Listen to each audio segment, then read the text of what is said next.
Hello and welcome to the Wedding Film School Show. We have an awesome show for you today. We're talking about 7 mistakes to avoid as a wedding filmmaker, and these are all mistakes that we made ourselves, so it's gonna be fun. I'ma get right in my bag.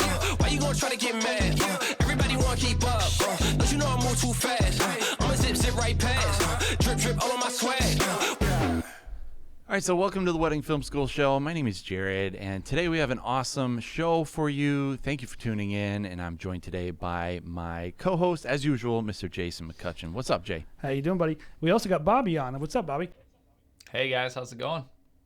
So we're going to be talking today about a subject that I think is near and dear to our hearts because we screwed it up ourselves, which is what are some of the things that we just screwed up really bad in our career early on that we wish we would have known. And it's one of those subjects that I think we can all relate to, right? Yeah, I think so. There's definitely a lot of things, and a lot of times it translates to money, but also it translates to bad reviews. It translates to all different aspects of your business, and so we're going to talk about those things so that hopefully if you're starting your business off, you won't run into the same kind of nightmare scenarios that we did. Yeah, we've all been there, so we're not poking fun at anybody today because we've all been in that same place. Hopefully we can just, like Jared said, hopefully we can help you from making the same mistakes we did. But actually, we're going to do something new today, Jared, with Bobby. We're going to be doing Would You Rather, 3 filmmaker Would You Rathers with Bobby Burns. Are you ready for that, Bobby? I'm ready. Let's do it. All right. I'm glad you're ready because we've really curated these questions, spent a lot of time preparing them for you. So we cannot wait to just unveil what we have. Before we get into that, though, we have a new show sponsor today. If you are sitting there and you are just piled up with a bunch of backlogs of work, well, wouldn't it be good if you had no backlog? Yes. That's our sponsor. Today is No Backlog. They're an incredible post-production house, and they are here to help get you out of that pile of editing, help you out. If you got those 2020 weddings, you've just been procrastinating. We also have an awesome deal, Jared. We got 10% off, No Backlog, especially for any new customers that are over there. If you're a returning customer, then you will just get the same excellent service and incredible editing that you're used to. But we just encourage you, head over there, nobacklog.com, and they will do a great job editing your wedding films for you. But without further ado, let's get into Would You Rather with Bobby Burns. Okay, so wedding filmmaker, would you rather, Bobby? We're excited to test this on you for be our first guinea pig. I love it. I'm a little bit nervous. I'm down for it. This has been under wraps for a while. These questions are very secret. The document was not shared with Bobby. But the first one is a softball, Bobby. Would you rather shoot or edit? I am very much of the mindset that I would rather shoot. Editing is just. It's been a thing that I've enjoyed, and there's some huge payoff, right? Like when you finish a film and you're like, dude, I nailed it, right? Like there's no better feeling. But I'm just kind of the mindset, like I'm not inherently an editor. I think it takes me longer. I think there are people who can do it better, do it faster. And, once I kind of dove into outsourcing some of my edits and realizing like how cost effective that was for me. It didn't make sense for me, and I'm a shooter at heart for sure. So shooting's my answer for that one. But that's easy. Next question. Would you rather work with a photographer who always gets in your shot or a DJ that screws up your audio? Ooh. That's a tough one. Well, all right. So I think my gut reaction, right, is to say, I would rather work with a DJ who screws up my audio because I would have multiple sources and it wouldn't really matter. Like if I'm throwing a lav mic on them for toast, like basically the minute I plug into that audio, especially if the DJ's like, yeah, I don't think I can give you an output. Sorry, man. And I'm like, well, can I just like look at your system? And I find 4 options. I'm just like, this guy doesn't know what he's talking about. I don't trust this at all. Like I'm putting a lav on everybody who's speaking. I'm maybe taping, something to the mic too. Like I'm having backups on backups for that because I'm just banking on not getting that source. Okay, let me throw throw a wrench in there. Okay, throw a wrench in it. So a person who always gets in your shot, right? Who's like just that photographer, yeah. Or a DJ who not only they don't screw up your audio, like they don't like blow your levels out or whatever, but they have like a terrible microphone that's constantly popping and like in the room, and it's coming through in your audio. Oh man, I don't know. I think I'd still probably go with the DJ. Like, audio's so important, don't get me wrong, but it sounds like in that scenario there would still be pieces that I could maybe pull. Whereas like if I don't have visual and I don't have what I need for that, it's like it's kind of a wash at that point. You know, I'm a big fan of like building story with audio and whatever, but if I had to just make a music video style thing, like I could, and like that blame isn't on me. Like it's way like, not that I'm gonna like throw somebody under the bus, but like it's way easier to be like, look, I did everything I could. I had 3 audio sources. Your DJ screwed up every single one of them. Like, this guy's a fool. Yes. And like a DJ also, a DJ is not going to give me a referral. But a photographer, I mean, I probably don't really want to work with that photographer if they're in my way all the time. But like, they carry more weight. We'll have one more variation on this one. Would you rather? Let's do it. Would you rather be referred constantly by a photographer who got in your way, or constantly by a DJ who constantly? I feel like Jason just wants me to like pick the photographer one here. He just keeps kind of changing the bar. I think that okay, well, here's what I'd say to that. I think a DJ who doesn't know what they're doing is probably not charging a lot of money, and their clients probably wouldn't be able to afford me. Whereas a photographer who's getting in your way, like, could still be an amazing photographer. Like, that's not them doing their job poorly. Yes, that's just them not communicating with me, or me not communicating with them, maybe. I mean, or just it's a wedding and it's chaotic and that happens. I don't actually really mind photographers who get in my way, because the thing is that, I mean, I do eventually, right? But like, hear me out on this. The thing is that they haven't maybe worked with me before, and everybody works differently. And so some videographers might be like, do whatever you want. I'm going to go take the couple for 10 minutes by myself, or what. Like, I don't do that, but some do, or whatever. So like, the thing that gets me is if they're constantly in my shot, and I'm super direct at this point in my career. Like, I have no issue just being like, hey, I need you to not be in my camera, or just ask me before you go in, or like, I need you to hold that pose for longer so that I can get what I need to. And if they're not receptive to that, then like, they're just actively against you. And I don't want to be referred by somebody like that. But a lot of people it's just a communication thing, and they just don't know that they're ruining stuff for me. Okay, so last question, Bobby. All right. Would you rather be sick at a wedding with flaming diarrhea that no one knew about, or would you rather throw up in front of all of the wedding guests? Ooh, neither are good options. Yeah, obviously. I guess my question would be, how much does it affect me? Like, am I like straight on like missing big chunks of the day because I'm in the bathroom? You have diarrhea in your pants, and you like carrying it around. That's an issue. No, you have diarrhea, and you're able to change, clean up, and no one knows. Versus you throw up in front of all the guests. This is clearly a very highbrow show that we have. Yeah. So one is more public humiliation. One is a very private shame. And also, also, I guess private shame then. Like, I'd rather like, I guess I'd rather shit my pants and then like be able to clean up and whatever. I don't know. I think I would rather throw up in front of everyone.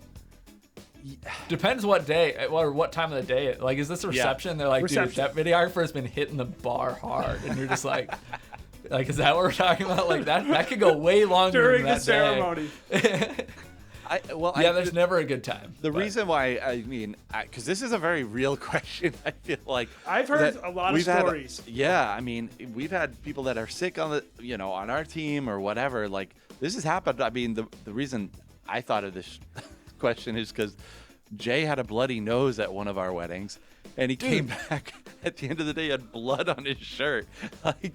So there's just shit that happens at a wedding that I had to change no one my anticipates. Shirt, and I was just shooting a wedding in a white tee.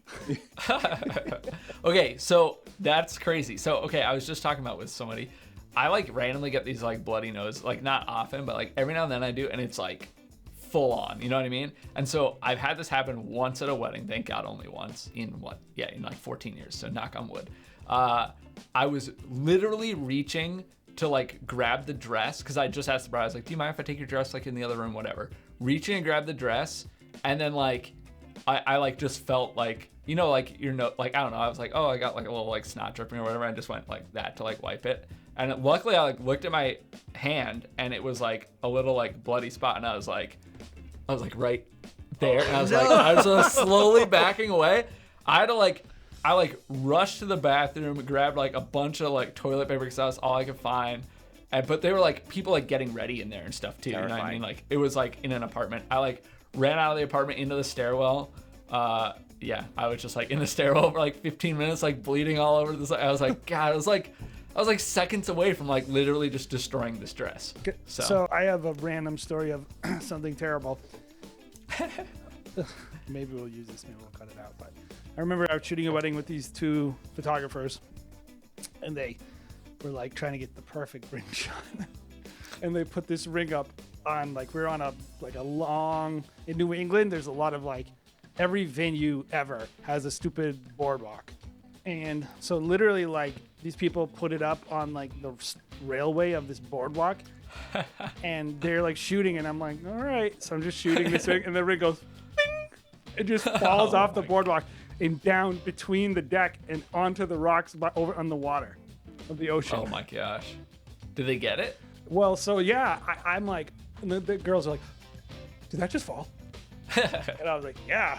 And so they're just like, I don't know if they're just new and they didn't know what they're doing. So I walk up with my phone, and I just start shining the phone around on the rocks, and it catches the light, and I'm like, oh, so the ring fell through the dock onto a rock with water all around it. That sounds like the perfect shot right there. Did you pick up that shot? Were you filming 120 frames a second? You probably should have been. So weddings are kind of unpredictable. Or absolute chaos. Yeah. So. Yeah. Yeah, and so hopefully these 3 Would You Rather questions have illustrated how crazy weddings are. Thank you for participating in our first ever Wedding Filmmaker Would You Rather, Bobby. I like it. I think this is going places. I see it continuing on. Very good. If you're like me, you know that music can literally make or break a wedding film. And finding that perfect song can be a frustrating and time-consuming process. You need a song that drives your story forward, leaves space for your audio and images to breathe, builds up over time, and is just plain good. No Fear MusicBed has your back. I've literally been using MusicBed since they started in like 2011 or something, and they have been my go-to music licensing site ever since. I've used the other sites that you see floating around, but time and time again, I find myself coming back to MusicBed for the incredible quality of music across the board, their sheer volume of their library, and their killer customer support. And to make it even better, they offer an incredibly cost-effective monthly membership with unlimited song licenses for your wedding films. If you aren't already using MusicBed, you are seriously doing yourself a disservice, but you don't have to take my word for how awesome this company is. You can grab a free month-long membership by following the link in our description. So head on over, sign up for a free month, explore their library, and use them for your next wedding film. You'll be glad you did. Okay, so welcome back. Today we're talking about the top mistakes we made as young wedding filmmakers. And I think it's an important discussion because if you're first starting out, these are the things that you probably aren't going to foresee. They're not the things that stand out immediately. Like you're just worried about learning your camera, learning how to talk to a bride. But oftentimes these can be disastrous things that just kind of pop up and you learn through experience, right? Yeah, it's one of those things where like we're thinking about the topic and we're like, what we don't want to do is stigmatize mistakes because in the sense that like, you're an idiot, oh, you made a mistake. No, like these are not things that we're saying you shouldn't even be doing because honestly, like you learn from your mistakes. I don't really regret these mistakes, to be honest, because it made me a better filmmaker. And so we're going to be talking about mistakes that we made, and hopefully you can learn. Hopefully you can employ like the advice. But at the end of the day, you're going to still have your list in like 5-10 years. And one of the biggest things I would really encourage people is don't try to be perfect. Try to be consistent and just be a hard worker and just put your time in. And like, just be okay with making mistakes. Don't be so hard on yourself. I'll see there's so many people that are so hard on themselves. And I will say, like, we're going to talk about mistakes. One of the things we did right early on is we did not dwell on our mistakes. We would learn from them, but like we would just try to have a good time making wedding films and have fun and do stuff we enjoyed. And like that will help a lot. If you're a person that's like a kind of like a big time performance person and, you know, comparison person, we don't want to get that started. We're just trying to have a little bit of fun, talk about what we learned, and kind of help you think about maybe some things you can do better. And maybe you don't have to make the same mistakes we have, but you're going to make your own set of mistakes, and that's totally cool. Yeah, so the first one, Bobby, why don't we send it your way? What's something that you wish you would have done, or a mistake you made early in your wedding film career?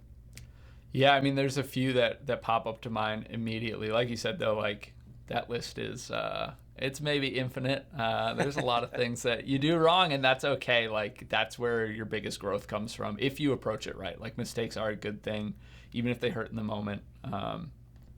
But yeah, so one of the big things, like for me, kind of starting out was one of the mistakes I made, at least, was really like, I guess what I'd say is saying yes to everything. Now, I didn't like, I guess the context, I mean that like, I wasn't like, what's your budget? Oh, it's like $200. I'm in. You know what I mean? Like, it wasn't like that where I was like taking on like tons and tons of work and everything that came my way.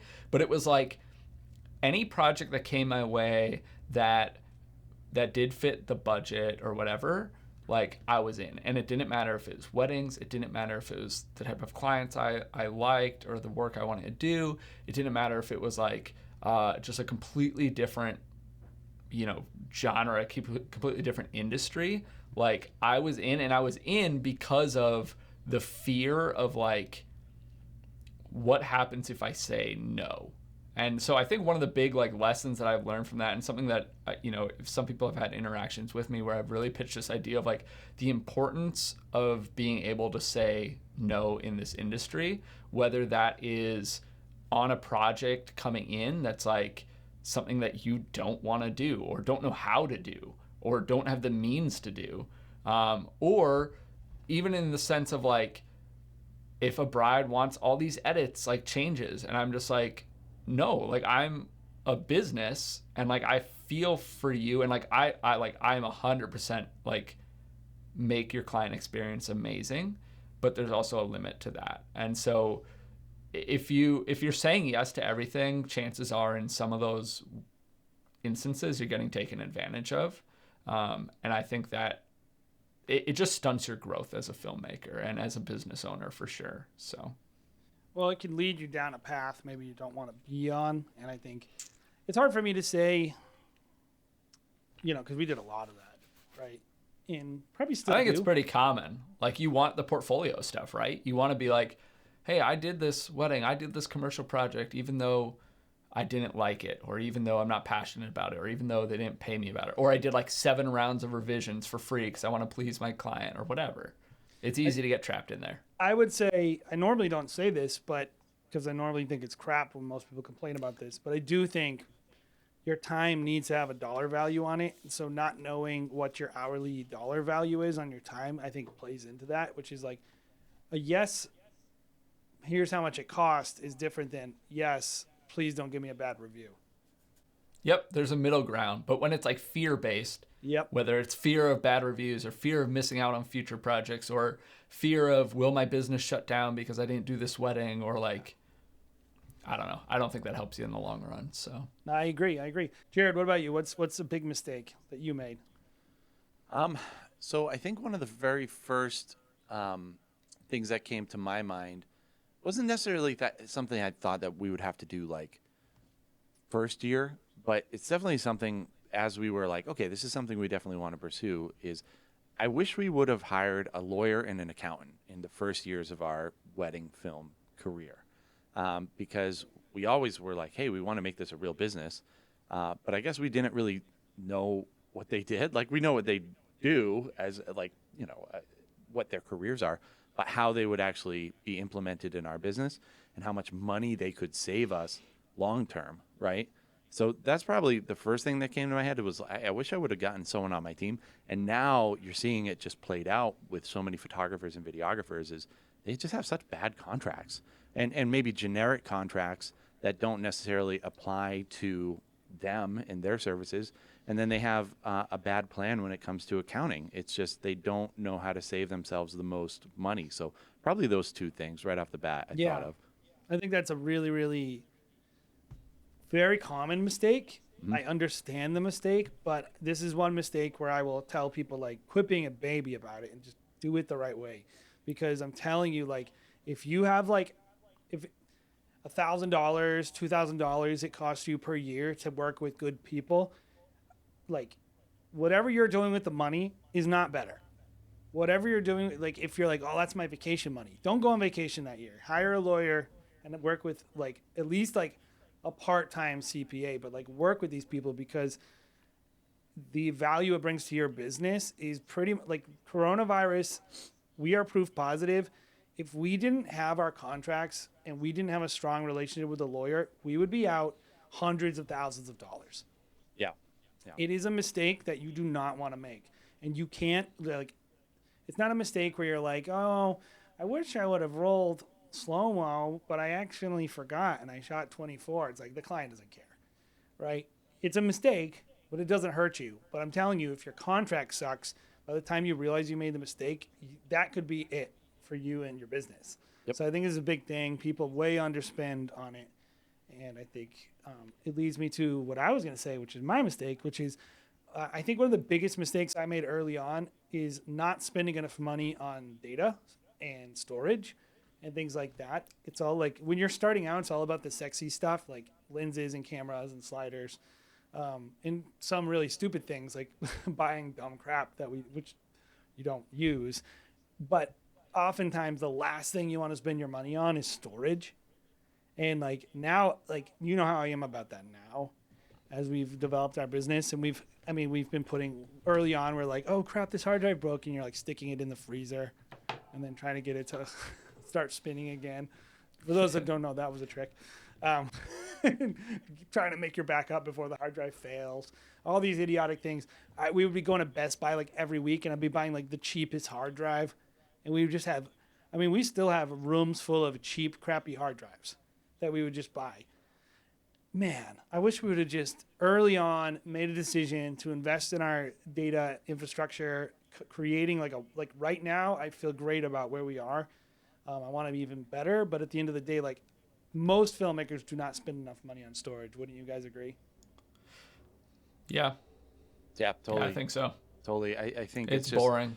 Yeah, it's boring. It's something like, especially for us shooters, right, Bobby? Yes. The Tell me back about end. it. Yeah, I think it's just something that you're like, well, I'll do it and I'll get to it, but it's like back of my, it's a back burner agenda, right? And then what has to happen to you is, if it is on the back burner, you end up losing a drive. It just crashes or whatever, and someone's wedding is on it that you're working on or something, and you have to learn the hard way. So take it from us. It's never been easier or cheaper to have a good storage system. So just bite the bullet and do it. I would add to that too. Like, it's not just about having 10 terabytes, 20 terabytes, whatever it is that you want, like whatever it is that you need.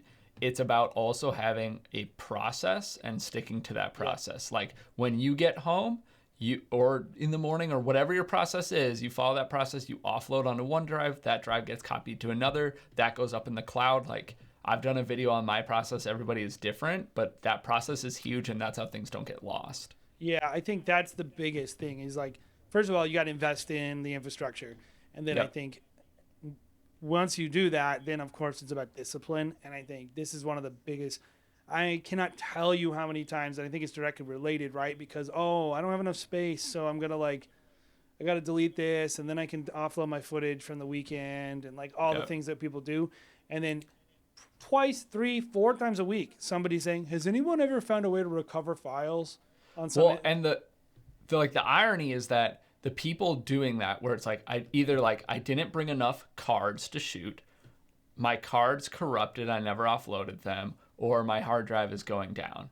Singular, hard drive, 1, right? And the problem is that's happening. The people doing that are the people in the early stages of their career, and it is a very cheap and simple fix to remedy that. Like, if you do it ahead of time, like you buy multiple drives or whatever. And like, the irony in that situation is, look, if I lost somebody's wedding, I would feel terrible. I would refund them the money. Like, I would do anything I could to make it up to them. My business would do just fine. the next year. Yes. But if I'm in the beginning stages, like that could bury your business. That's a and great that's point. like literally when you need it most to not make those mistakes. So I would also add one more thing. If it's hard for you to get excited about data storage as a videographer, something that I've done, and this is a pro tip. This one's free. Turn it into a sales tactic as well. I do a lot of sales, and something that I find no other videographer, if I'm talking to a client, they're like, oh, I've talked to 5 videographers. No one brings this up. Is I'll talk to them about our storage system. I'll say, hey, we have triple redundancy so that your wedding never gets lost. And so if they talk to other videographers, I'm placing a seed of doubt in their mind of these people didn't mention it. They probably don't have a good system in place. And so I would say it's a way to get some work too. Yeah, it's a competitive advantage because most of your competitors are not doing a good job. Here's a quick thing. They say if you have one, you have none, which is true in data. If you have one copy of something, you have no copies. By the way, Jared and I do not shoot dual card slot. Never have had any out of 120 weddings a year, never had a card corrupt, nothing. So fingers crossed.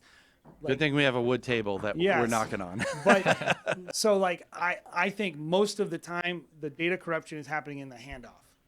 Like it's like it's happening when you're copying a card over and jiggling a cable. Oh, my card got corrupt, or like it's things like that. So if you're blaming your cards, I would say most likely what's happening is you just have been literally editing, shooting, watching videos, grinding this one spinning hard drive on your desk to a pulp, and to the point where it's like the thing is spinning on, and it's like they're literally designed to break, guys. Just so you know, SSDs are better, but I had this one SSD that corrupted 2 times. So even SSDs are not perfect. So you got to get triple redundancy and have a plan there, just like Bobby said. So I'm gonna throw it back to you, Bobby. What's another mistake that you made? Yeah, so this one is big, and I think it's something that you could definitely struggle with at any point in your career. But I've definitely tried to fix it kind of as time has gone on, and that's not being brand conscious. So what I mean by that is, look, you can shoot whatever you want. Like I love shooting epic elopements in really cool locations, or couples that just like are super in love and just like 100% trust me and are like, just do like, go out of the box, do whatever you want. But there are definitely weddings that I shoot that aren't that, and that's okay too. But you need to know what you want to shoot, and you need to like just fucking go for it. Or can we swear? I don't know. Whatever. This is our podcast. We can do whatever we want. Like, you need to just go for it, right? So like, and the way that you do that, or the way that I didn't do that, is I used to take whatever wedding. Like I wouldn't, like if there's like major red flags, I wouldn't take the wedding, right? Like major red flags. But outside of that, like if the budget was there, I would take it. And this kind of goes into like saying yes to everything too, but it's like the back end of that. So I take the wedding, I'd shoot the wedding, I'd edit the wedding, give them the, you know, the great client experience, whatever. And I would advertise that wedding. And the issue with that is if I'm not honing in on what I want to shoot, what you put out there is what you're going to get back. So over the years, I've really defined who my ideal couple is, what I want to be shooting. And it doesn't mean that I don't get weddings outside of that, but it does mean that I get more weddings in that sphere, in that scope.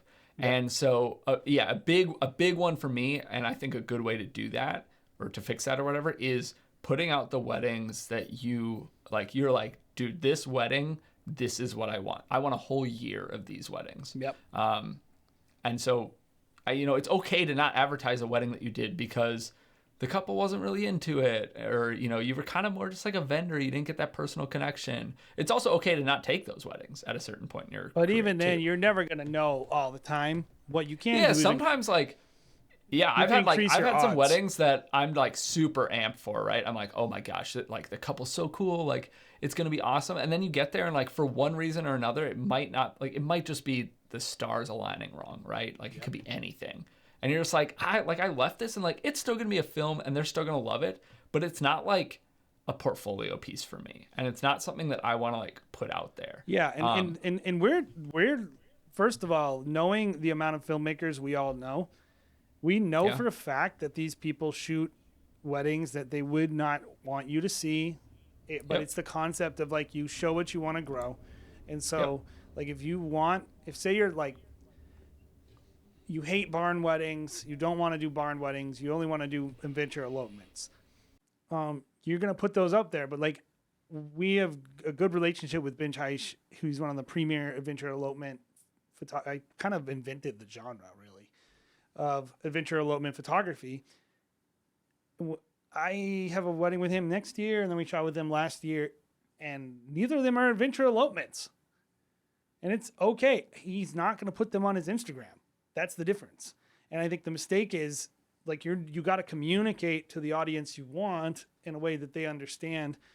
But also I would say like if someone's willing to pay your price, you know, you got to weigh sometimes whether or not, well, like they seem like a cool couple. I know it's not my ideal client, but because I think you do need to put yourself still. And this is more to me where it comes down to like, whatever you're communicating your brand is awesome. You do need to put yourself in situations that are different from time to time just to see how you're developing as an artist. And I think just pigeonholing all clients, because you don't always know, right, Bobby? Yeah, and like the other thing too about that is like you're a business too, right? So you have to like think about being a business. And that means maybe you take a booking that's not, if you're like, I want to shoot destination weddings in Europe only or whatever, you want to get that specific, go for it. Like, but I'm in Minneapolis, right? And somebody wants to book me for like a snowy winter wedding. Like, that doesn't mean I don't take that. Like, I still have a business to run. If I like them and there's still good aspects of that wedding, like you should totally still take it. It just means you might not advertise as much. And the great thing about this though, is that it works the other way too. Like I have had weddings where I'm like, look, they're not weddings that I'm not excited for, but you just know going in, like it's just going to be more of a low key day, or the couple is like really awesome people, but they're not that emotional or personal, or they're a little more private or something like that. Right.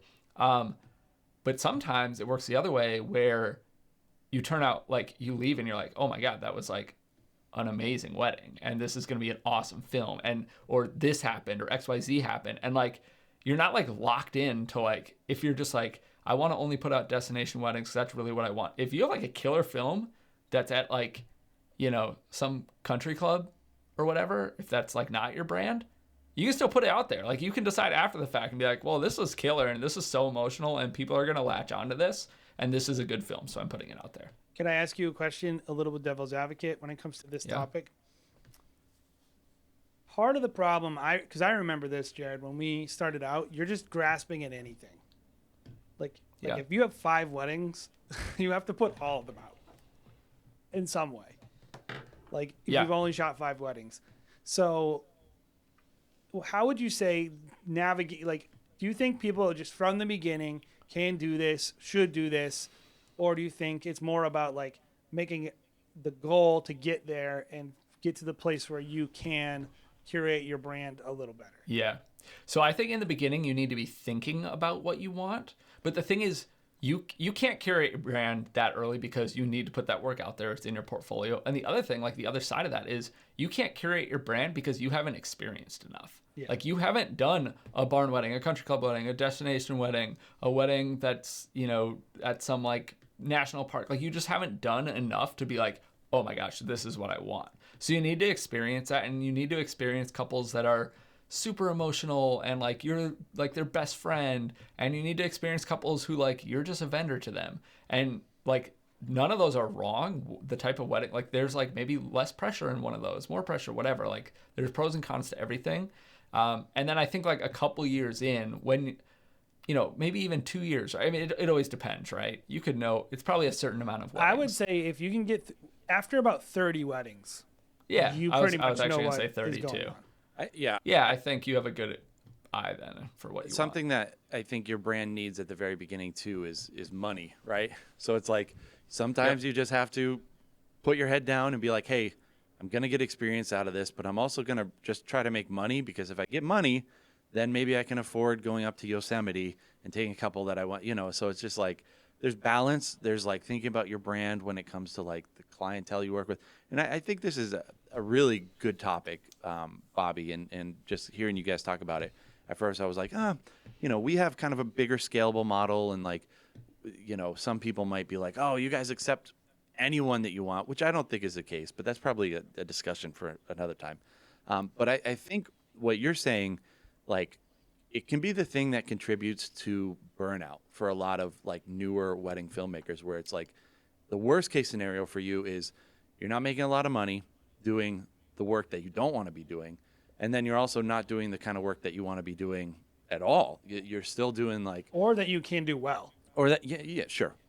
So it's like if you're not making money, and if you're not doing the kind of work that you got into wedding filmmaking to do, it's kind of like that's the number one thing that I think most wedding filmmakers are like, see ya, like I'm gonna go to commercial work, I'm gonna go do this, when those two areas aren't being fulfilled, right? Yeah, and I think we're talking on the Clubhouse, which you should check out. Every week we're doing a Clubhouse talking about the podcast topic. So I want this week on our Clubhouse Thursday, I think we're going to move it to 8 o'clock Eastern. If this Thursday you want to hop on, me, Bobby, and Jared are going to be there. We're going to be talking about mistakes, and we want to hear questions about it. But I think one of the things... I want to hear embarrassing stories. Yeah, we want to hear your mistakes. I don't want to learn from it. I just want to Shame. We're not there to learn. We're there to mock. Yeah. We're there to get blackmail. Yeah. That's the only reason we're there. Yeah, but anyway, we want to see you guys in Clubhouse, because I think like talking about the mistakes that you make, I think really makes a big difference and improves. But one of the things that when we always look at this stuff, and I hear it from people all the time, is like they just feel like they're in a rut. They feel like they're not doing the thing that they want to be doing. And like Henry was talking about it in Clubhouse, and we were thinking, I kept thinking about like, if you love adventure elopements, but you live in New York City, you know, in terms of your brand and what you want to be putting out and all that stuff, like there bigger questions start to come up in your mind as far as an artist. Like if you love wedding filmmaking, but you hate making wedding films in New York City, what does that mean for you and your brand?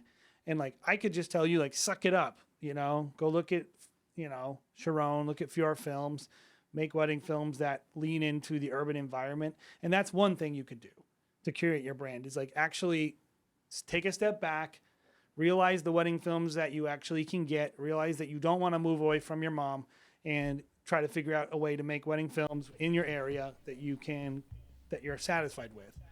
Or you might just have to be like, I cannot make wedding films that I'm happy with. Or I don't think we could make adventure elopement films profitably, even if I wanted to make them. I'm not passionate about adventure elopement. For me as a videographer, carrying all that gear, it sounds hellish. But I'm not passionate about it because I don't think it's a good business move for us. When I look at that, I'm like, how many of these people really exist? And I do the market research. I'm comfortable with that.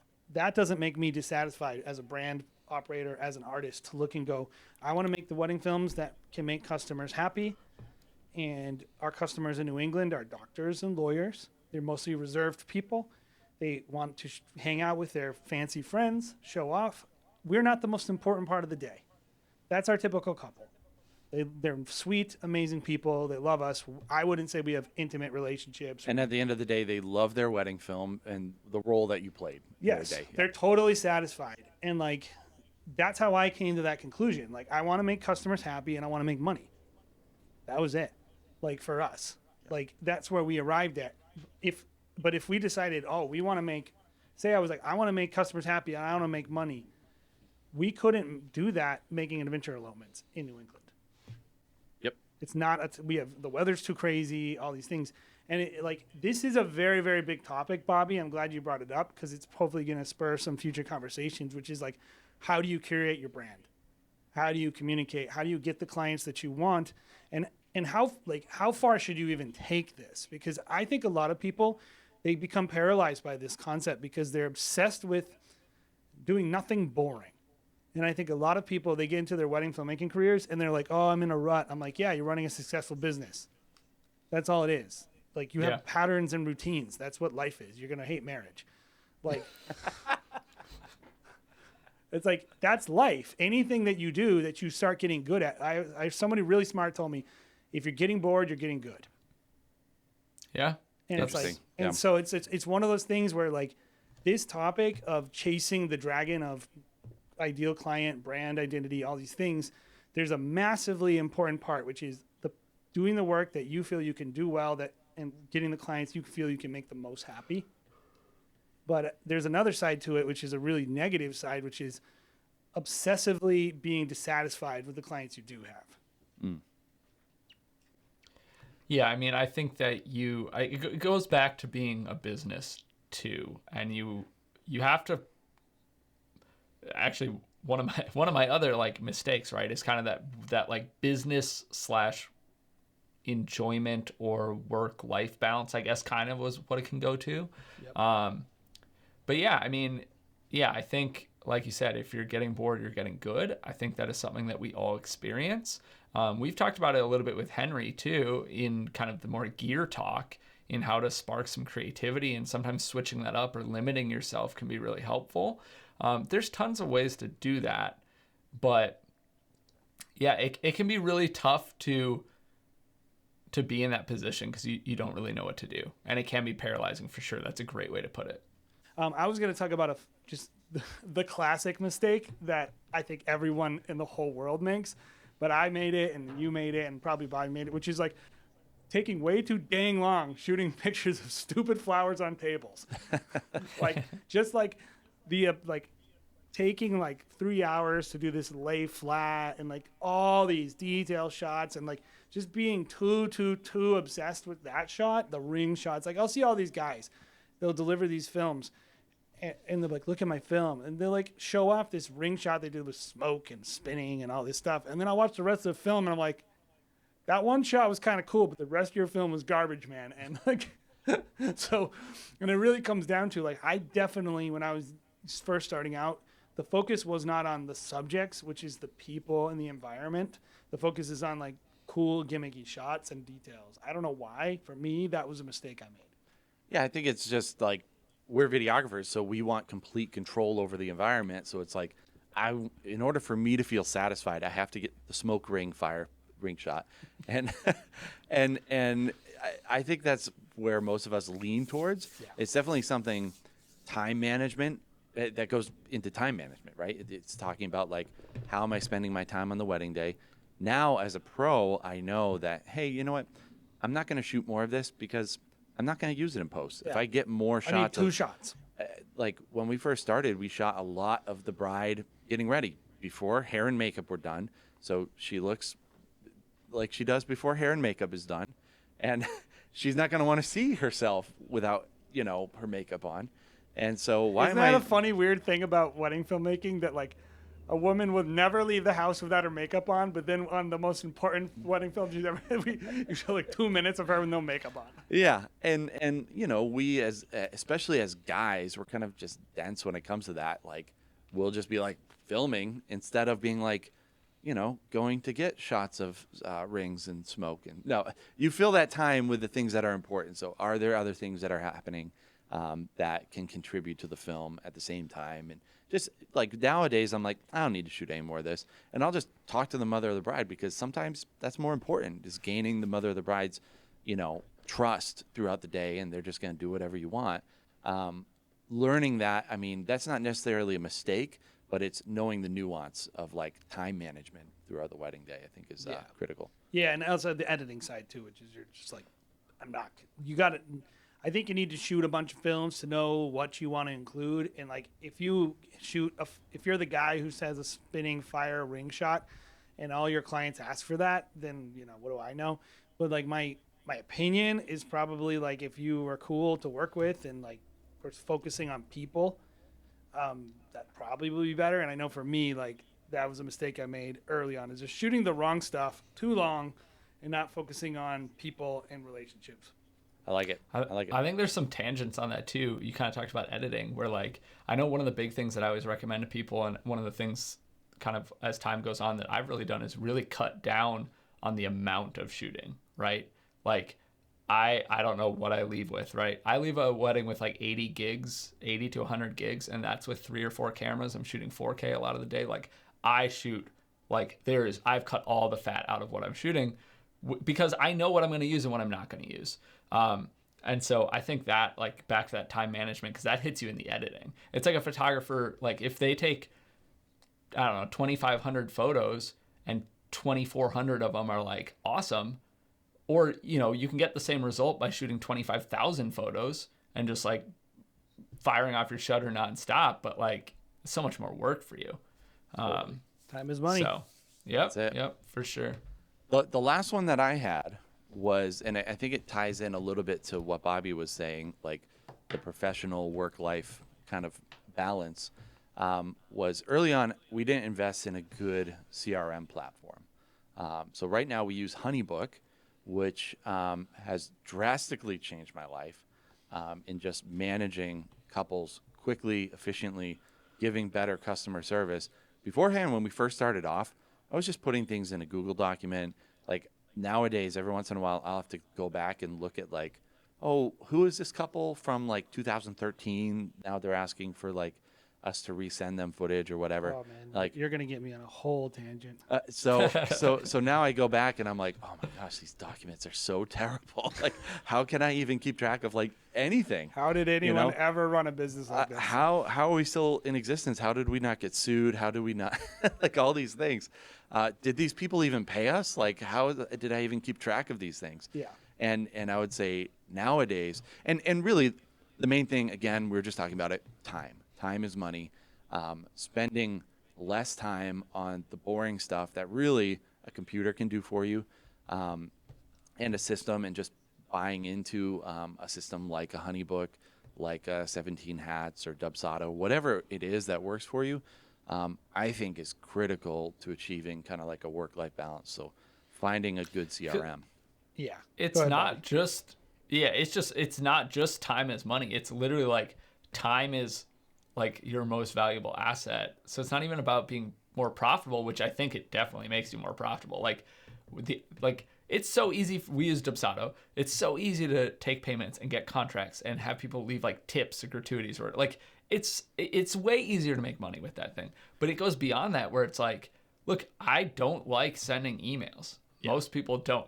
I would be astonished if anybody watching this is like, I can't This is wait probably to not send the an channel email. for you. I Yeah. got into wedding videography because I To want to send a send ton emails. of annoying emails to demand. The nice thing is like you're in a good field if that's what you like, because man, the amount of emails. But that's the thing is like I don't even care if I'm making more money, like spending that time that I'm saving doing more weddings or anything like that. Like I want to enjoy my life too, and I don't want to send emails, not only for the time it takes me to do that, but like that might just put me in like work mode or a work mood, or if it's annoying situation, it might put me in a bad mood. Whereas like if I can automate a lot of that stuff, helps me. Well, I want to give big a time. real world example because I cannot speak.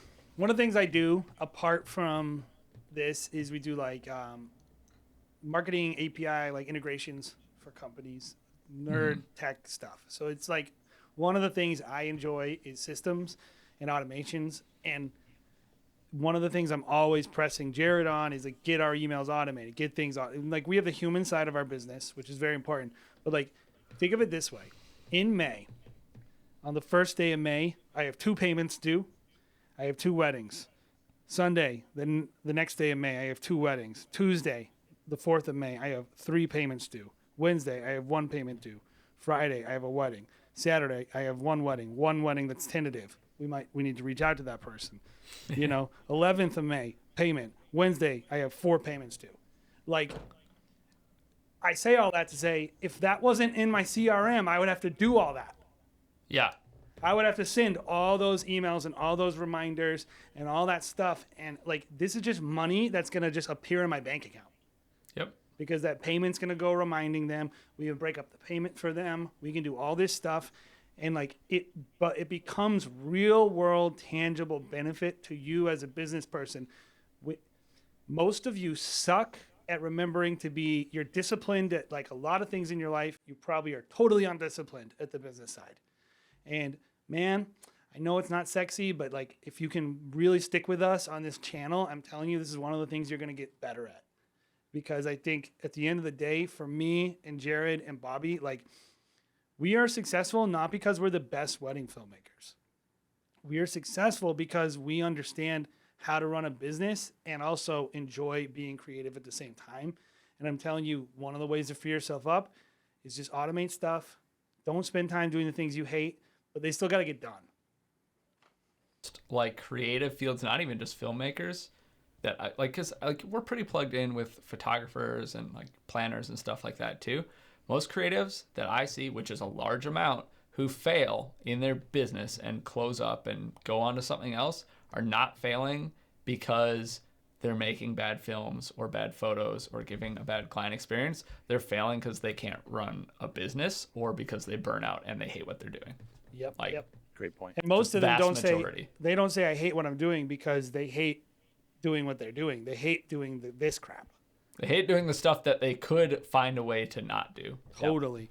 And I know for me, it kind of is a little bit different perspective where I'm like, I feel like I can't be as creative as I can be. I know I can be because I'm filling up all of this time on the back end with like emails and I'm just failing on that side. So it's like I do fail on the creative because I don't spend as much thought and time in that side because I'm just filling up most of my time with like annoying emails that should be automated. I mean, when you get to the scale we are, which, you know, I personally think more people should want to be at the scale we are because there's a lot of bonuses.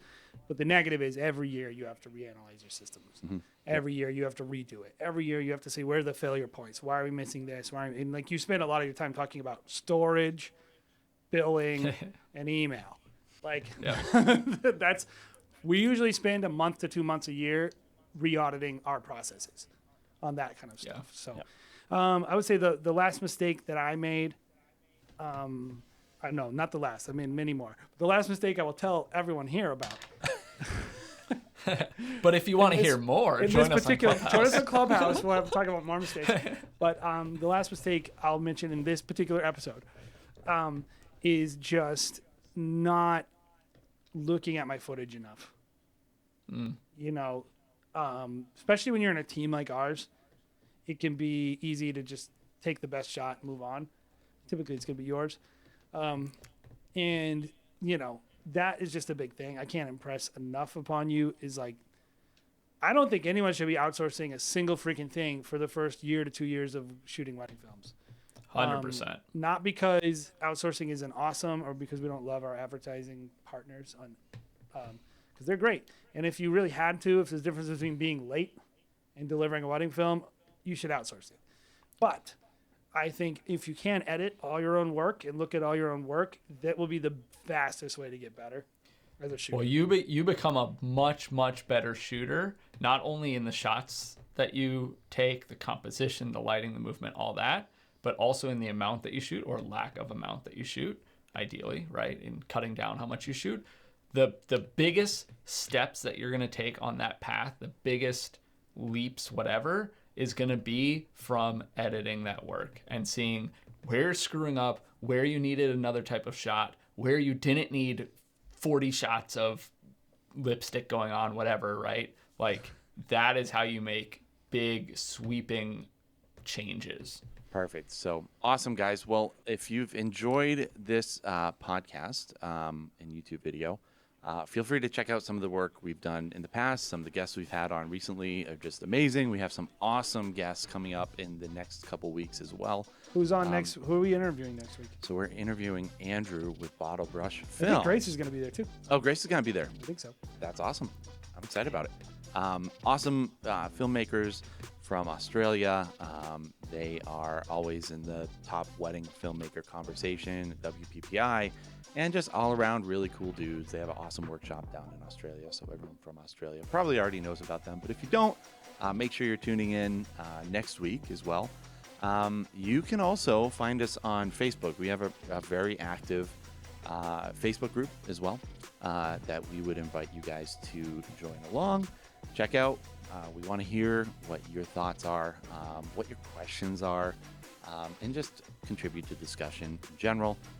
Like Jason mentioned, we're also doing a Clubhouse every Thursday. We're probably going to be switching that over to 7 p.m. I think 8 p.m. Eastern Standard Time.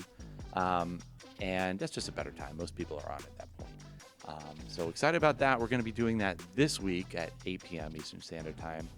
The three of us are going to be on there. We want to hear your embarrassing mistakes that you've made. We'll probably have some more to share that are more R-rated. So I'm going to try to get some pretty. I'm going to try to get some of our filmmaker friends there because I want to hear stories. Yeah.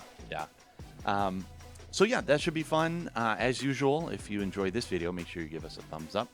Make sure to comment. Make sure to hit that bell button as well, so you can know when the Wedding Film School is posting. Have a lot of great content coming up. Guys, thank you for joining. Bobby, Jason, thank you for a great conversation again. We'll see you next time right here on the Wedding Film School Show. I'ma get right in my bag. Why you gonna try to get mad? Everybody wanna keep up. Don't you know I move too fast? I'ma zip right past. Drip all on my swag.